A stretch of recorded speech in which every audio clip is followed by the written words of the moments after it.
All right, guys. Well, it is like 2:30 in the morning right now, I believe. And this is the first time tonight that I've actually been able to sit down and do a video.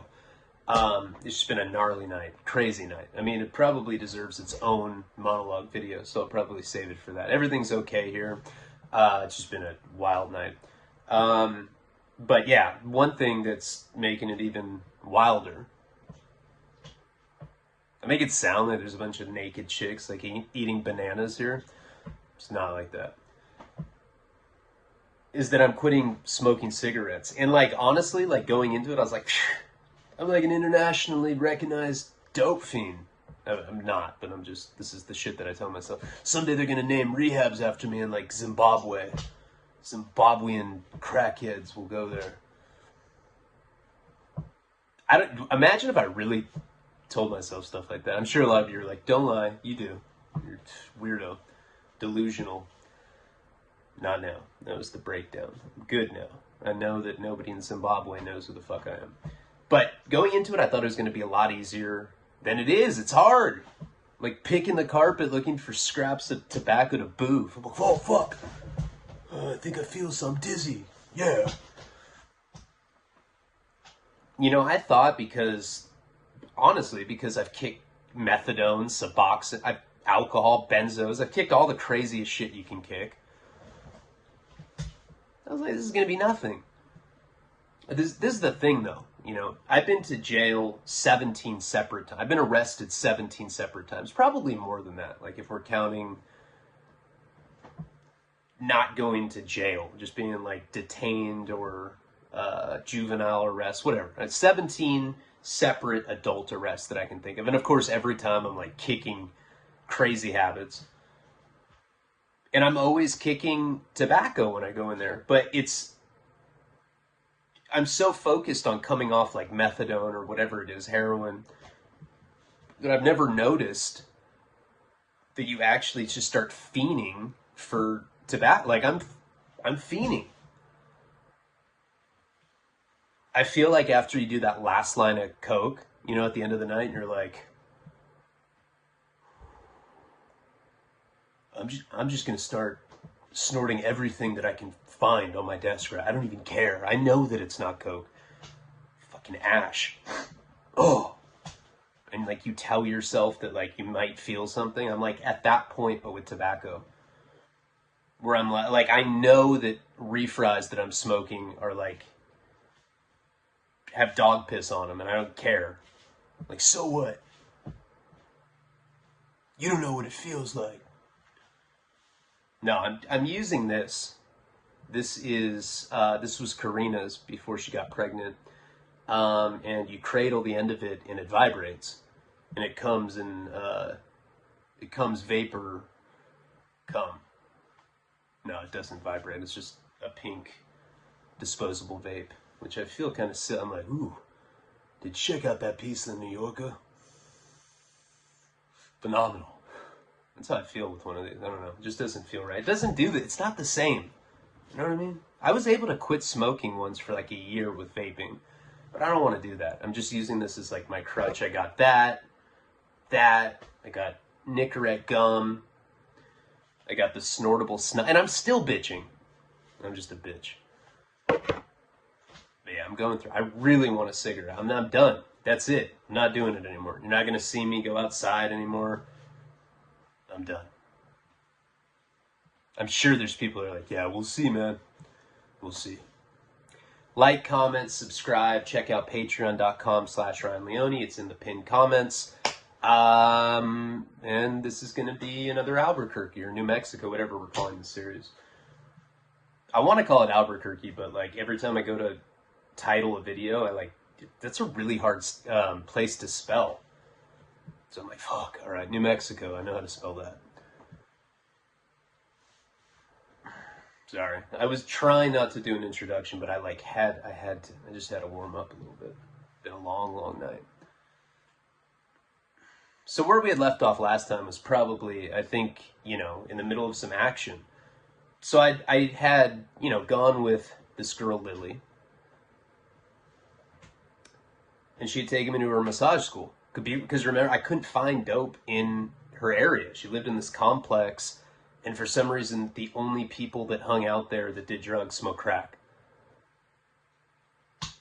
Or at least from what I saw, you know. But I'd only met like one person, a black prostitute that gave me a blowjob. Lily was like, "Are you getting a blowjob in there?" I was like, "No. Stop racially profiling." So of course, when she wanted to take me to the masseuse school or whatever it's called, I wanted to go because I just thought that it's, you know, all right, maybe I'll go to like a different ghetto and I'll be able to find heroin. Go there, and I left my phone in the car. I noticed that there were bad areas, so I go in there, and I remember I met some like giant black guy. Smoked crack with him all day. Oh man, I swear to day, man. My partner at the next place, he's got it. Oh man, that's on the dead homies. The next place we go, my homie got it. And then we get there. Oh, buy me a hit. We do 2 for 1. We do 2 for 1. Next time, I buy 2 for your 1 hit. And like I knew I was getting played, but I was like, fuck, whatever. You know, I'm just killing time. I thought eventually I'd find somebody that sold heroin, but no. It was all crack. And then eventually at the end of the night, I end up thinking the guy's going to rape me. That's not a joke. I was like, oh my God, he's going to rape me. I'm out of here. And I just bolted. And then I end up going to this gas station and I find this Native American guy standing to the side. And there's like these essays in line with like boosted stereos. I felt like I was on an episode of Sons of Anarchy. I was like, oh, the drug dealer. All right. They like registered to me. But that's what it was supposed to look like. It was a, you know, sting operation. And then I end up meeting this Peckerwood dude that had just gotten out of the joint in New Mexico. He had gate money. He wanted to buy crack, but he was from there. Now, that was like the first white person I'd seen. Not saying that white people aren't as sketchy as anyone else. I mean, but there's like a certain solidarity, especially like if you've been to jail, you know. It's like you want to believe that because it's a white dude that he's going to be able to hook you up with heroin. Like we speak the same language type thing. And I don't want that to be misconstrued as me being racist. I always have to like defend myself. You know, fucking snowflake everybody is nowadays. People get really, they're like, dude, I'm offended that you're not offended. You're like, what? Weirdos. I don't know, this weird time period right now. And the guy asked me, he's like, are you sure you know this guy? I was like, yeah, dude. That's my Native American homie that sells drugs and trades drugs for boosted stuff at the parking lot of the gas station. Duh. Of course I know him, bro. No, it's some random Native American guy that I just happened to meet like 40 minutes ago. What do you think, I'm an idiot? I really feel bad about that because after I bring him to the Native American, I think he wanted a 40 rock, pretty sure. My memory serves me. And the Native American guy asked me if it was for me. And I was like, no, it's for him. He's like, well, introduce me.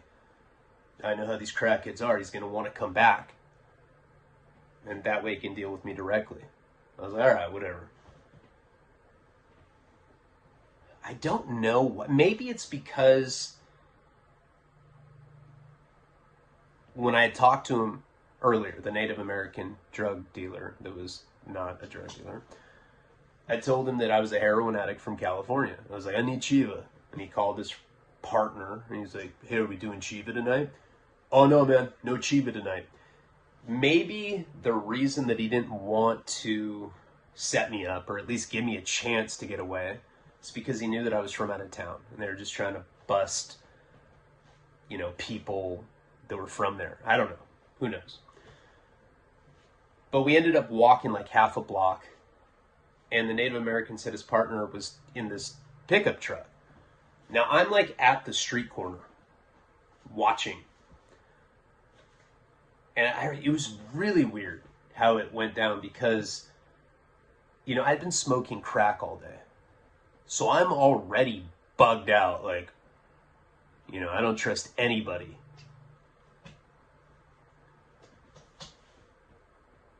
And then I see the Native American guy go to get in the truck, and he pulls out a badge. No, you know, I'm like, whoa, is that a crack hallucination? And then all these lights come on.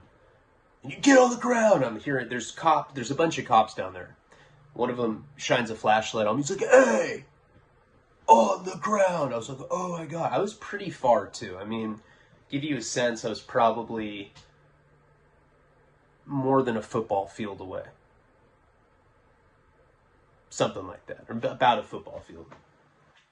So, you know, as soon as I see the light, I'm like, whoa, whoa, flashlight, yelling, cops, not a hallucination, I'm out of here. And I start running. Of course, I'm petrified. I don't know this fucking area. I don't even have a cell phone. I left it in her car. So I run. I scale some fences and shit. I feel like I'm in a Vietnam movie. I'm like just jumping over a fence, and I'm like leaping onto the ground even though I don't have to. I'm being like super dramatic. I'm like, ah! I'm like waving my arms. I was freaked out. And finally, I probably ran for like 10 minutes. Like I wasn't that far away from there. And there's this like 7-Eleven, something, I'm pretty sure it was a 7-Eleven, that kind of place. But there was like a gas station attached to it. And it was a 7-Eleven. I'm almost positive. I open the door. I like get there. I'm like super freaked out. And there's like a magazine rack in the front of the store. And it kind of like, you know, blockades the view because it's like glass. It's the kind of thing where like once I open the door, I can kind of like lean down and crouch by the magazine rack, and people that are in the outside parking lot can't see me at that point.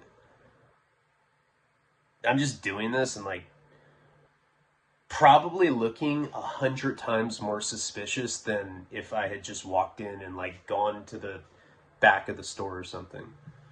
But I'm like crouching on this under this magazine rack. And I see a skater kid. I always feel like skater kids anywhere, it's just like, I don't know, I feel like, again, we speak a certain language or something. And I was like, hey. He just sees this. I look like Ace Ventura or something. I'm like crouched down, but I don't have a tutu on, but it like looks like that's what kind of crouch I'm in. I'm like, hey bro, can I use your cell phone? There's people trying to beat me up right now out there. He's like, you all right, man? What? You know, I think you can stand up. Like, shh. I was like, is there cops out there? And he kind of like pokes his head up. He's like, nah. Oh yeah, there is. And I was like, huh? He's like, yeah, one just rolled in. So a cop rolls into the parking lot. I was like, oh my God. I'm like, what's he doing? So now this guy's like invested in me. You know, I'm like, dude, are those Lakais? He's like, what'd you do, man? You like rob a bank? I'm like, shh, don't say shit like that. What's the cop doing? He's like, he's parked at a gas pump and he's just getting gas. I was like, oh my, is he coming in here? He's like, yeah. I was like, oh my God. So like, I end up kind of like crawl walk down this magazine, like the magazine rack's like pretty long, and I don't know, whatever, I like am able to kind of walk and like get into like another row. I'm like, come with me. Now the guy's like all into it. He's like, okay, yeah, I'm your accomplice. And I was like, yeah, whatever. So now we're like hiding in this other section. I'm like reading like Chex Mix ingredients. I'm like, oh my God. Shit they put in here's criminal, bro. He's like, dude, the cop's in here. Cop goes up to the cash register, and I'm like frozen reading the label of whatever, like Chex Mix or whatever it was. Who knows how long the cop was there, but he ends up leaving, you know. Of course, like I'm all cracked out, so it like feels like I'm there for like 5 hours. Like, dude, I don't know. I'm gonna have to eat eventually, bro. I'm getting thirsty. Dude, it's been 4 minutes. I'm like, oh, okay. So the cop ends up leaving. You know, obviously he wasn't there for me, or maybe he was. Maybe they had put an APB out for me. White crackhead, acne, small dick. Like, hey.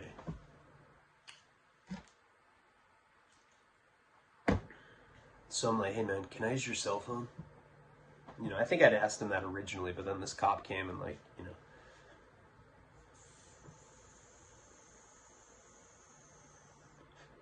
So now this kid knows better. Like at this point, I'm like, cops, hey, like, what's the cop doing? You know, he already knows I'm a sketchy weirdo. And my appearance, I just look like a... Don't forget, I'm dope sick on top of this. So there's probably like sweat pouring off of me. I look like I'm dying. Guy probably thinks I'm some hardcore fugitive. In my mind, I thought I was, so I'm acting like that. So he kind of like is smart about it. He's like, look, is there somebody that I can call? Now, I didn't have her number. I didn't have this girl that I was staying with's number. I was like, oh. He's like, well, if you don't have a phone number, how do you what are we supposed to, I don't know, why do you want my phone? I'm like, not to steal it. It's probably like what I should not have said. The guy's like, I was like, okay, hold up. I got an idea. Can you call my cell phone and can you remotely get into my voicemail? Because back in that time period, I don't know if you can still do that. You know, like smartphones have really changed the way that like it's just changed what cell phones are. You know, like we take a lot of that for granted. There's like a visual interface now, you know, when you get like a voicemail. But back in that time period, we had like, you know, I had like a Razr flip phone. It had a camera on it. I don't think it had the internet. Or maybe it did. Maybe it was like some really bootleg internet. It would take like an hour to like download one porn picture on a website. And that doesn't work for me because I only look at porn on my phone if I'm like twacked out on something. And I'm the kind of guy where like I'll get like fixated on one thing. Like wife masturbating to lesbian porn. And then by the end of the night, my room stinks. And I've seen every fucking video, every porn video, every image on the internet with whatever scenario I'm talking about. Then I feel like a total creep. And then it kills it. I've like exhausted that genre. And back in that time period though, so you know, that's nowadays where you're just like, oh, you watch a video for like 4 seconds, you go next. Oh, you're like hunting for, it's weirdo shit. Anybody that's been on meth or on a lot of cocaine or crack knows what I'm talking about. I don't know why I just went off on that, right? Anyway, the point is back in that time period, there were like these little like hacks that you could do. Not hacks, but like, you know, well, in the sense of like little tricks. One thing that you used to be able to do, and maybe you still can, is you could call your voicemail, check messages, and then at the end of the messages there's like envelope receipt information and shit for the call, and you're able to get whoever called and left that message. It'll be like, you know, play recipient number, and it'll be like call from 805, you know. So I was banking on the fact that she had probably called and left messages at some point just because I disappeared. She probably thought I was dead. She'd be like, thank God that guy's dick stinks. So this guy ends up calling my cell phone. I'm like, all right, press 4. I've become that annoying guy that asks for a favor, and now I'm having him do like a fucking scavenger hunt, and he gets nothing out of it. Yeah, I'm that guy. Everybody's run into people like that. And finally, he gets into my voicemail. I'm like, did she call? He's like, oh, she sounds really concerned. I was like, well, can you play it on speaker? He's like, okay. And, back then you could play stuff on speaker just as you can now. And, like, she left, like, probably, like, 9 messages. Like, the first couple were like, hey, Ryan, it's Lily. It's almost 4 o'clock, and you're nowhere to be found. Hope you're all right. You're so silly. Later. Next one. All right, Ryan, it's 4 o'clock. Everybody else has left. I'm just sitting in my car like an idiot. Where are you? Give me a call. Next one, she's like, okay, Ryan, it's now 5 o'clock. I went to Taco Bell. I got some food. But, hey, I got to go pick up my kids soon. I've waited a whole hour. I'm concerned about you. The next one, it's like, all right, I picked up my kid. I'm headed back home. And then the next one, she's like, you fucking piece of shit, junkie, crackhead. I hope you're fucking dead. And I hope you died knowing that you disappointed me and everybody else. I was like, God. Skater kid's just like, Jesus, man. It's like, is that your chick? I was like, yeah. Yeah. She loves me. So finally, whatever. Like, we ended up listening to, like, she left a bunch of those. By the end, she's just, like, pressing buttons. You know how people do that when they're mad? It's like, beep, beep, beep. Entire messages like that. So he gets the number and he ends up calling her. And he's like, hey, Lily, this is so-and-so, skater kid from Albuquerque, whatever the fuck his name was. Yeah, I'm here with Ryan, your boyfriend, and... Oh. Friend? Like, God, probably shouldn't have told him that was my girlfriend. Now it's awkward. But he ends up handing me the phone. She's like, where are you? She's furious. It's like, God damn it. You know I have a life. I can't. I took you there as a favor to you. And she's just like screaming. Like, put the phone down, talking to the guy about Lacaze, whatever it was. So he ends up giving her directions, She's not being reasonable at this point. I'm like, look, the attitude that you have it's pretty aggressive. Why don't you just talk to my... Aggressive, man! I'm like, here you go, dude. So this guy, he, like, calms her down. And he gives her the address. So she comes and picks me up. God, it's probably, like... midnight, 1 in the morning. I don't know. It's late. It's like the middle of the... I don't know what time it was, but it was late. And she rolls up in her little yellow bug, and she just looks at me and she's like,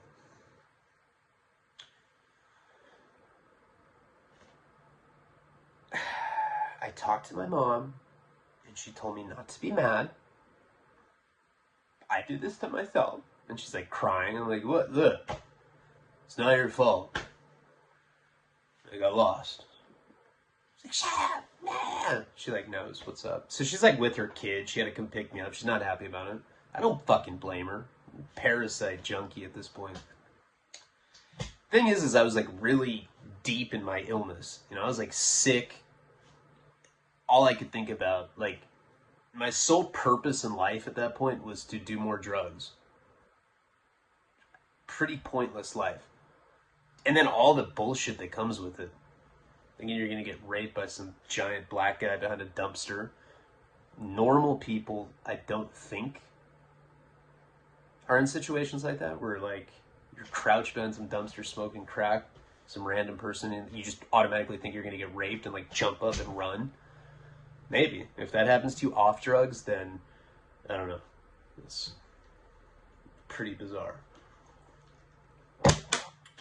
Anyway, we end up having like a pretty decent conversation. Now, I'm dope sick, mind you. And when I'm dope sick, I just don't want to do anything. I just, like, I have no defense. I'm just like, hey, you're right, I'm a piece of shit, bitch. She's like, are you on drugs right now? I was like, no, I'm not on drugs, and that's my problem. And she's like, well, why don't you take your Suboxone? You said it was going to be different. I was like, I didn't know that I was coming to live with the fucking village whore. You're Smurfette. The fuck? I'm heartbroken. That's what's going on. You led me on. You told me that I was going to come out here and it wasn't going to be like this. She's like, I never said that. I was like, you sent me thong shots. She's like, that has nothing to do with me having a boyfriend. I'm like, what planet are you on? Yeah, it does. You don't do that. What the fuck? Weirdo. She's like, oh, great. Make it about me. I was like, all right, whatever. So, like, that conversation, just picture that went on for, like, the entire car ride home. Her kids, like, sleeping in the back. We get back to her place. And it's funny because the night that I'm talking about, I don't know, maybe like 5-6 years ago, I was in my parents' garage in Santa Barbara. What am I, 35 now? God, it's probably longer than that. I was probably like 28, 29. And I ended up finding a journal in my parents' house that I had written about this entire trip. Like, I guess I had brought a journal with me. Yeah, that's what kind of guy I was. Oh, this sucks. I'm just going to journal right now. I mean, I haven't done a lot of journaling in my life, but for some reason, this entire period was in a journal. It's really how I remember a lot of this stuff, too, from this particular story, because I wrote a bunch of it down. I was just writing about my daily life. And so that night, like, I don't remember from memory, but I remember from what I wrote. I guess she had like a bottle of Soma and she had a bottle of Klonopin. And she didn't tell me that she had this, but she knew that I was in a bad condition after, you know, I'd been in the ghetto all night, like smoking crack, and I was dope sick. And so she ended up like gifting me these bottles of pills, which really help. Benzos help a lot when you're kicking, so do Somas. And I was actually able to get sleep that night because she had given me these, the benzos and the Somas. And I just had written it in this journal, you know. It was like, she gave me Somas and benzos when I got home because she was mad at me. It's actually a pretty funny journal. Kind of just talking about all this different stuff from that perspective when I was that age. So anyway, I ended up getting sleep that night. I remember that because of the journal. And the next day, I wake up, and it was almost like everything that had happened was just a bad dream. But then I see her, and she's just furious. She's like, you know, usually she made me like a decent breakfast, you know, sausage, eggs, pancakes. She gives me like a Pop-Tart. She's like, you're eating a Pop-Tart today. I don't give a fuck. I was like, And she's like, and you know what? You're going to get a job. I'm not just going to have you sit in my place doing druggy stuff all the time. I'm putting my foot down. And I have a date tonight. I'm like, with your boyfriend? She's like, no. I was like, well, that checks out. Slut. She's like, I hate you. So she ended up leaving. You know, like early in the morning.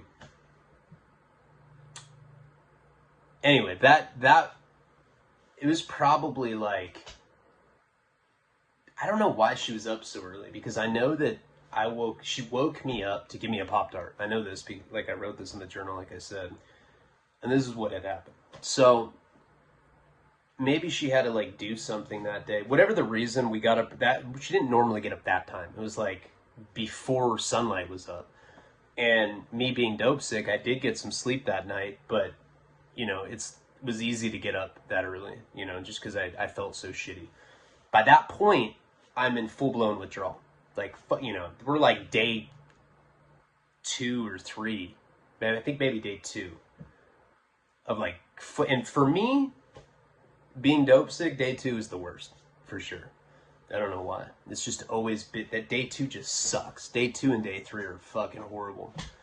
And then day 4, you finally start feeling a little better. But, you know. I remember that morning, she had woken me up fighting. And she had left to do something, you know, with her kid and I was just by myself at her complex. And I don't know how I had money, but I had like, I think like $100 on me or something. Sounds about right. 100. You know, I perhaps my dad was like, perhaps, see, I started saying shit like that when I started vaping with a vibrator. I think my dad may have like wired me money. I don't know. Whatever the case, because I know that I'd spent a bunch the day before on crack. I don't know. Doesn't matter. But I had money. I had like $100. And so I leave after she left, and we left like with us fighting. I end up like walking around the complex looking for dope again. Like I'm gonna find it, come hell or high water. I go to the parking lot, and I see a black guy wearing sunglasses. Like the sun's just coming out. I was like, drug addict. I know it. The sunglasses. I fucking know it. I go up to him and I tried this line. I think this is the first time that I've ever had used this on someone, and then this is how I would score dope from this point forward, because it became the safest way to do it. I go up to him, he's like, oh, how you doing? I was like, hey man, do you know where a methadone clinic is? He like tilts his glass, he's like, why? You on that shit? And I was like, no, I'm actually from California, and I'm 2 days into kicking right now, and I'm fucking dying. I had Suboxone at her place. That's how illogical drug addiction is. Like, I could have taken a Suboxone at this point and been fine. But I was like still fighting for the chance that I might be able to find heroin somewhere. Like, I'd rather be sick than have to feel okay. It made no sense. Because of the chance of getting high.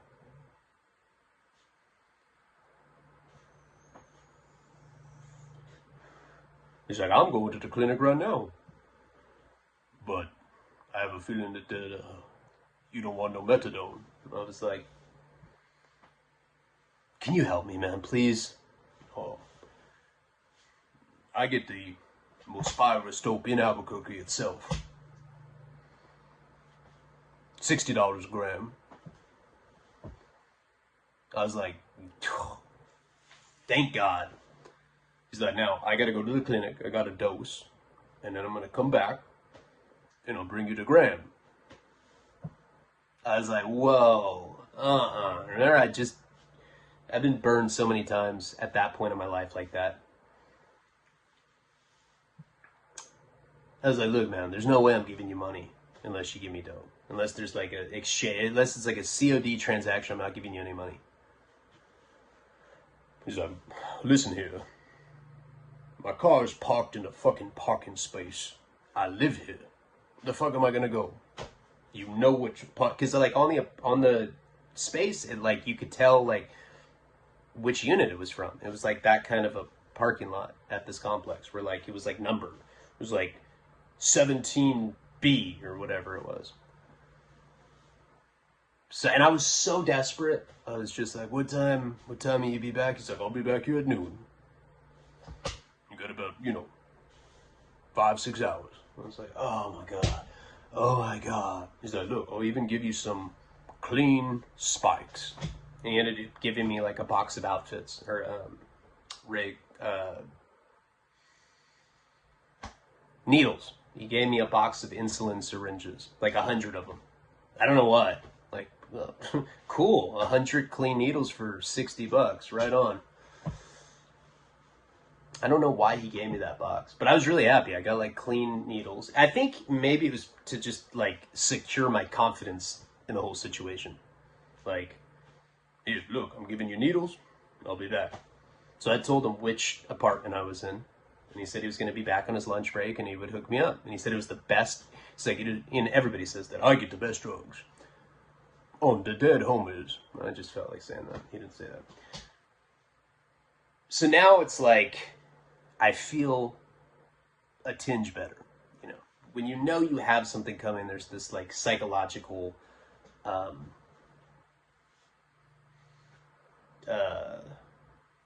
is the word for it? You get some comfort and relief knowing that you have something on the way. That does not mean that I'm not going to stop looking. And that's how I know that I had about $100. I still had money left over. Now I have like a box of needles. Now I'm like walking around with this box of needles like tucked under, I have it like under my arm. I keep walking around the complex. And so black guy with sunglasses, always a good sign. And then I couldn't believe my eyes. The next person I saw was like a war vet that was missing legs. I was like, oh my God, this is like the best kind of person you can run into. He's like in a wheelchair, had like a, United States flag bandana on. Probably had some like shirt with an eagle or like some wolf or something. And I went up to him.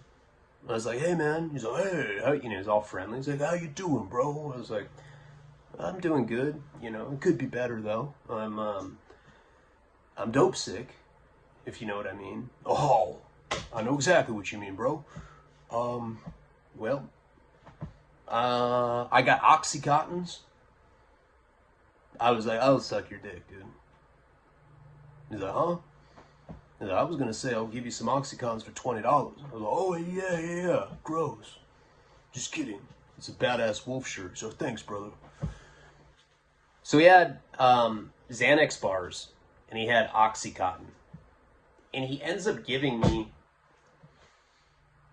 very typical with vets. They're like on disability. They get always good drugs. They always have like K4 Dilaudids and shit. They always have Roxys, Oxys, Panas now. All the good stuff. Demerol and shit. Guys like that always have drugs.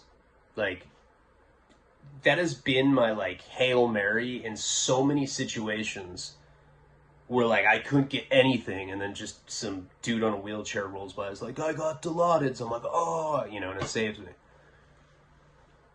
He ends up giving me like whatever was left in this bottle. It was something ridiculous. I don't remember the exact amount, but it was like, at that time, Oxycontin 80s were the rage. Not really in Southern California, but in other parts of in like the South and like Florida and shit, it was cracking on. Like everybody was strung out on Oxycontin back then. Like in the mid 2000s, it's still, that started in the 90s, it was still going on. And he gave me some insane deal. I think I gave him like $40, and he gave me like almost like full bottles of Xanax and Oxycontin. Just an insane amount for what I paid. And I was so fucking stoked. And I got his phone number, and he's like, yeah, man, I can get more. I got acid. I got all sorts of shit. And I was like, all right, cool. And the thing is he was getting kicked out of his place. Like, he was on disability, and like, for some reason he needed the money, and like, he didn't know anybody. He was just he's basically giving me this shit for free. I gave him like $40 or whatever it was. I was stoked. I had the needles too. So I, like, right away, I'm like, that's how I know I had a lot, because I was like, took like a handful of the Xanax and the Oxys. I didn't like slam it. I just was like, drugs. I just end up eating the pills. Now, the rest of that day is pretty blurry. I took way too much Xanax, and the night before I'd taken Klonopin, I'd taken Somas, and now whatever amount of oxys I'd taken got me well, so now I'm not dope sick anymore. But I've never been good on Xanax. Xanax always makes me black out, and I can never remember anything. It's like reliable. It does that to me every time. Like, people have told me I've done some crazy ass shit on Xanax.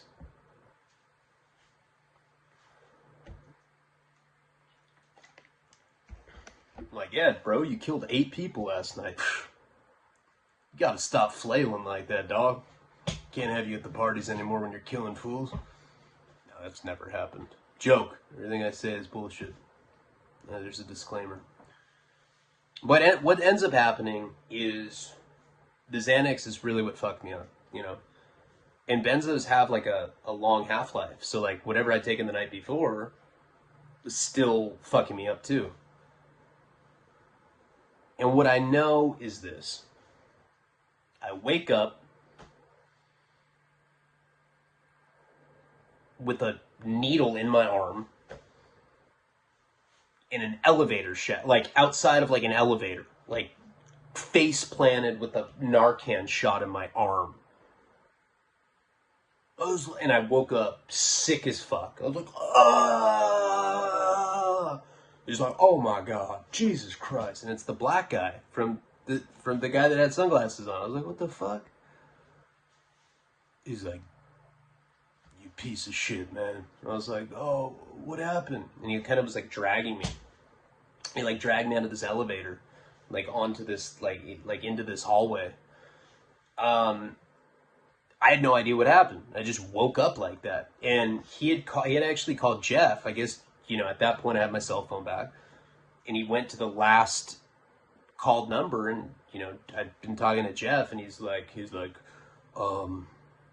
I hate to, I don't know what this guy's name is, but he's overdosed on the heroin, you know, whatever he was saying to him. And like, so Jeff just gets this random call from some black dude in Albuquerque that's like telling him I'm like dead. Jeff's like, dude, I'm at work, I gotta go. No, I don't know. But I didn't remember anything. I just woke up being sick like that. So I asked him what had happened. And so he explained that he came back around noon when he said he was going to come back. Knocked on this, you know, the girl that I was staying with's apartment. He said that I opened the door and that he could tell that I was fucked up. He said I was like swaying and like stumbling around saying crazy shit. Rapping NWA lyrics to him. And he brought me the gram. And he's like, now, this dope, this is the best dope in Albuquerque. If you're already fucked up, I think you should just do a little bit. I was like, I don't need a little bit, I need a lot. He said I was being like really belligerent and really stupid, sloppy, all that. I was a lot more reckless at that age.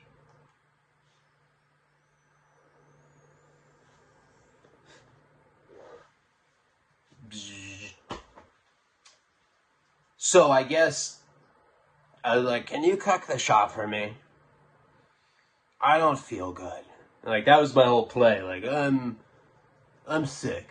I'm not high, I'm sick. That's what I was telling him. Now, this guy knew better. He knew I was fucked up. He's like, ends up cooking me a shot in her kitchen. And I was like, can you make this shot for me? He's like, oh, come on now. I was like, come on, man. I'll give you a shot. He's like, oh, all right.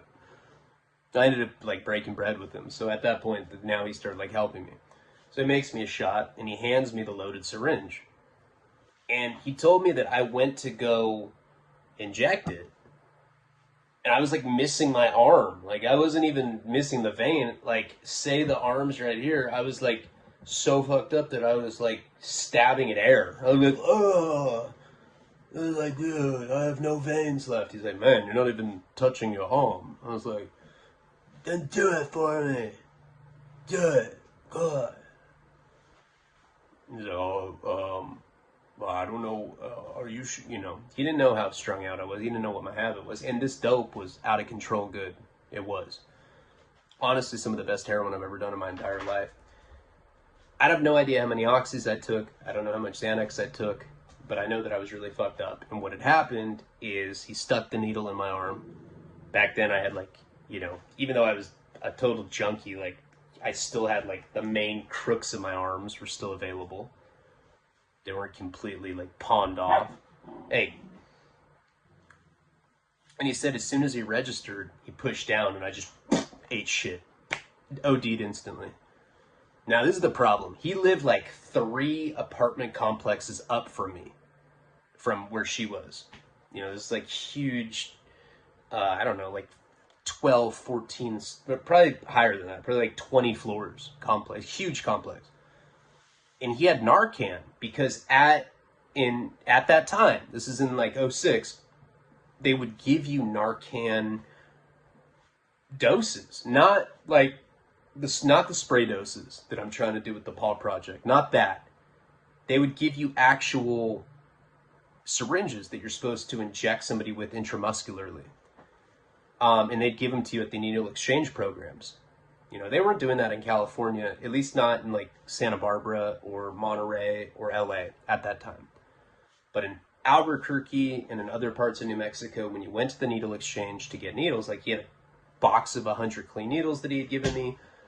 And they also had these Narcan packs, you know, where like you keep it in your freezer. And when somebody ODs, you just take the pack apart and you hit him in the arm. Now, this is the problem, okay? His wife was blind, literally. There's like some nice blind Christian black lady that he lived with, or that he lived with, his wife. She didn't even know that he did heroin. Like, he's like, yeah, I've had a habit for 30 years. He's like, I went to prison for 4 years. She didn't even know I was gone. You know, like laughing about shit like that. And so he always kept Narcan up at his place. You know, he said he didn't really use with people, but they gave it to him at the exchange, so he just happened to have it in his house. And so he had to really, like, kind of figure out what to do with me because it was a complication. What he did is he ended up dragging my body out of her apartment, down this hallway, into the elevator, while other people were, like, they're like, is he okay? He's like, oh, yeah. He's just tired, you know, whatever he was saying to them. And then he couldn't bring me into, even though his wife was blind, he like couldn't be dragging my body in there. I mean, imagine if you're blind and you're just like feeling around, you feel a fucking body slither past you that he's like dragging. So he had to leave me in the elevator, like I woke up like looking at like an elevator shaft. And so we went up to his floor. It was like a few floors above hers. He ran into his place, gets the kit, makes it up, calls Jeff, like before he even administers it. And he said, I just wanted to say that your friend overdosed. And I'm about to give him Narcan. No, he's not on parole or nothing like that. You know, he's asking him stuff like that. That's why he had called. I think because enough people had seen me, like, OD'd in the elevator. It was like people, like, stepping over me and shit. And Jeff, like, I guess, told him whatever, you know, that to give me the Narcan. And he gave me the Narcan, put it in my arm, and it saved my life.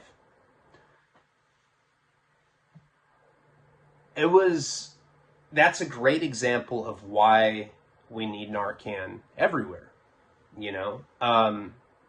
There's a window when you overdose, you go into respiratory arrest like that, you can save people's lives, you know? And that certainly saved my life. The irony with that particular Narcan is after I OD'd with that guy, he didn't fuck with me anymore. Like, that was it. I was a liability at that point. And it really sucked because there was like really good heroin right in the complex that now I couldn't get because, you know, I'm like white girl wasted or whatever. But he did end up giving me another dose of Narcan. He's like, you're probably going to need this. And I ended up bringing that back to Santa Barbara with me when I finally went home. We put it in my friend's freezer, and that ended up saving another one of our friends' lives that had overdosed. So, I mean, Narcan really does translate to tangible change, you know? You can save lives with it. It's really important. That's just that was the first, I think that was the second time that I've been Narcan. It's Narcan in Boston. May have been Narcan before that, or before Albuquerque. I don't know. I've been Narcaned a lot at this point, but it was like the second or third time probably. So after that happened, I was pretty shook up. You know? I mean, I think it was like the third time. I don't know. And every time you OD, even back when you're like a dumb 20-year-old, like or however old I was back then, 20 or 21, it still kind of makes you feel like, oh shit, maybe I'm not as invincible as I think I am. And so after that, you know, I ended up going back to her. The cops never came or anything. I ended up going back to her place, and she comes home later that night. And she's in a mood, right? And she has this guy come over, like some date, or he's on his way. He's not there yet, but you know, this guy's coming over, and she's yelling at me. She's bitching. Bah, bah, bah, bah, bah.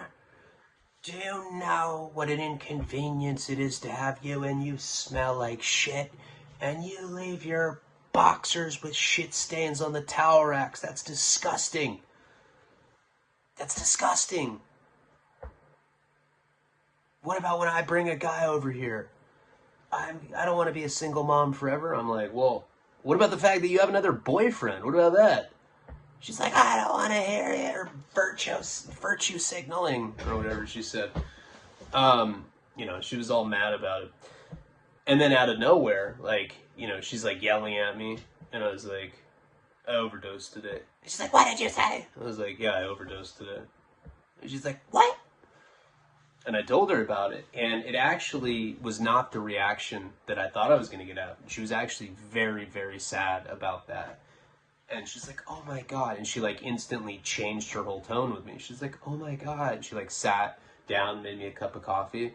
She's like, I'm going to call my date and I'm going to tell him to come about 10 minutes later because I care about you and I want to talk to you. So she ends up talking to me and she's like, okay, this is life or death now, Ryan. You're going to die. What are we going to do? And I was like, I don't know, maybe I can call like an AA hotline. Maybe I can find like an AA meeting to go to. She's like, that's a great idea. Now go to your room. Okay, our conversation's over. So it seemed to like calm her down to a degree, but she was still, you know, you could tell that she was over dealing with me, so to speak. And so some guy comes over and, you know, whatever, I don't remember exactly what happened that night. You know, I had a bunch of benzos, I had oxys now, but I definitely still wanted heroin, you know. The oxys were getting me at least functional, where I could like go out and like act like a normal person. And like at some point in the middle of the night, I end up leaving to go try to find more heroin. You know, I already found luck that one time with the guy with the sunglasses. And I end up bumping into the prostitute girl, the first girl that I'd met there. You know, I run into her. This is probably like the next day. I don't know. All these days kind of blend into each other. And she's like, oh, hey, she's like, my cousin Anthony's coming over and he's got that stuff you do. I was like, all right, cool. And so, of course, same old thing with her. She just wants to smoke crack with me, and she wants to give me blowjobs. And I'm like, okay, fuck it. I'll be nice. I'll let you do that. And I end up meeting her cousin. I don't think it's her cousin. I think it was like, I don't know, maybe like a pimp or something. He was like a really not nice guy.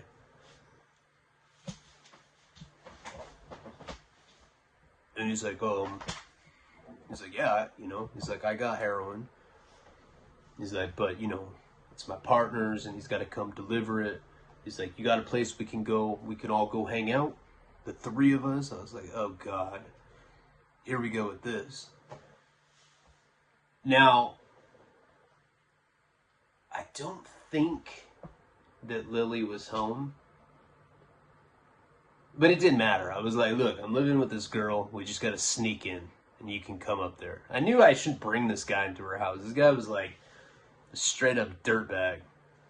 Not saying I wasn't. I'm just saying this guy like seemed extra shady. But I ended up bringing him up there anyway. Just on the chance that I might get heroin from him. And he's got like a huge like chunk of crap, big ass rock, like this big. And we end up going to her place. I had a key. And like I said, I don't remember if she was home or not. But we end up going in the room, you know? And we just smoked crack in there for like hours. I don't even know what time. It's probably like, you know, I don't know, like 6, 7 in the morning, something like that. We're in there all day just smoking crack. He's doing whatever with her. Or his cousin. I don't think so. You know, as soon as that guy came, I was like the little bitch. Like, I wasn't involved anymore. It was just kind of them hanging out. I was just a guy that was letting them use like this little small space that I had.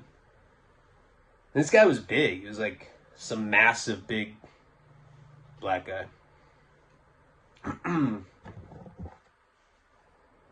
And all of a sudden, like, after all of this stuff's over, he's like, you know, we've been there for hours. He's like, all right, man, well, I gotta go. I was like, well, what about your friend? What about your partner with the heroin? He's like, oh, I forgot about that. Yeah, he can't do it. All right, I gotta go. It was like after he'd been, like, boning this chick that supposedly was his cousin in this place. And so they're like leaving. And I realized that my cell phone's gone. And I know that he stole it. And I'm not going to let him do that either. I don't care. I don't, you know. But I already knew that it was not going to be good to confront him about it. But I knew that he stole it. I had my razor plugged in. The razor's the phone. The cell phone and the charger were missing. And I decided to call him out on it. And we will get into what happens with that in the next installment of the Albuquerque, New Mexico series. Appreciate you guys. Like, comment, subscribe. Check out patreon.com/Ryan Leone. It's in the pinned comments. If you like YouTube, you'll like that. Palabra.